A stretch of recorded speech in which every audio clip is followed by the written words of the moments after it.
Thanks for having me over, Anya. That long movie sure got me hungry. Nic nie szkodzi, Dorota. More pączki? Tak, proszę. Proszę.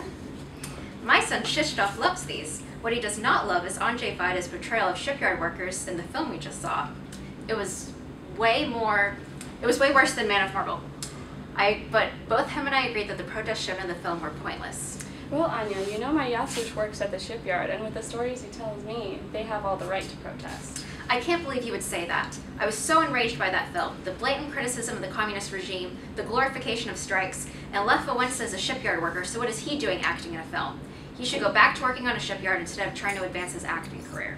I, on the other hand, liked the film. I thought it was true to the plight of the worker strikes in the 70s. It showed that not everyone is happy with the communist regime and that protest is sometimes necessary to achieve change. But the very foundation of the People's Republic of Poland shows that strikes are not necessary. Like Marx said, strikes are a weapon of liberation for the working class against communist exploitation. With no capitalism in Polish society, there's no need to strike. I would agree with you, but the problem is in Poland that the state is the employer, so strikes against economic grievances automatically become political. And didn't Lenin admit that strikes are sometimes necessary to protect workers from the bureaucracy of the communist state?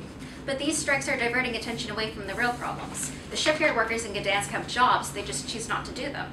And you can see in the film the pointlessness of strikes. Maciek organizes strikes to hold Gierek to his words, he distributes leaflets, and time and again he is arrested. But he was arrested for the ludicrous charge of littering when he was just handing out pamphlets. Just more proof that the communist regime will make up anything to shut down opposition. They don't want anyone pursuing more people to protest against them. But doesn't Maciek at the same time owe the state something as an intellectual? Maciek had his education paid for by the state, and what did he do? Decide to become a shipyard worker. He displays the same superiority complex that Agnieszka showed, trying to make films against the state and about worker injustices when the very same state paid for her to go to film school. The two were meant for each other. I strongly disagree. Despite the setbacks that Maciek faced, he did, however, make a difference. And the very fact that the Communist Party recruited a journalist to slander and discredit Maciek shows that they felt threatened by his actions. Even Winkel realizes that they were wrong and hesitates to turn in the information he has found and finally calls to resign at the end of the film. Winkel just couldn't handle the pressure of his job. Winkel could handle it. He just realized that the great people that he met along the way and that the cause they were fighting for was worthwhile. The only reason they're threatened by his actions is because strike after strike ends in bloodshed and death. While slandering Maciek may not be the right way to cool down the strikes, the communist authorities need to do something. How many more strike deaths will it take for the workers to realize that their efforts are futile? Instead of trying to avenge his father's death, Maciek should concentrate on peace and making sure that what happened to him doesn't happen to another little boy.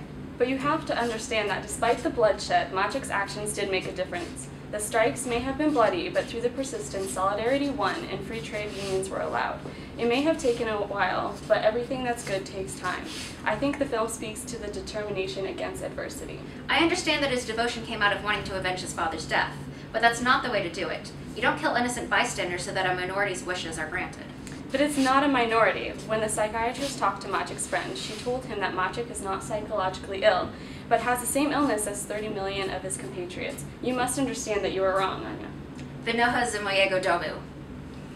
Spieprzaj.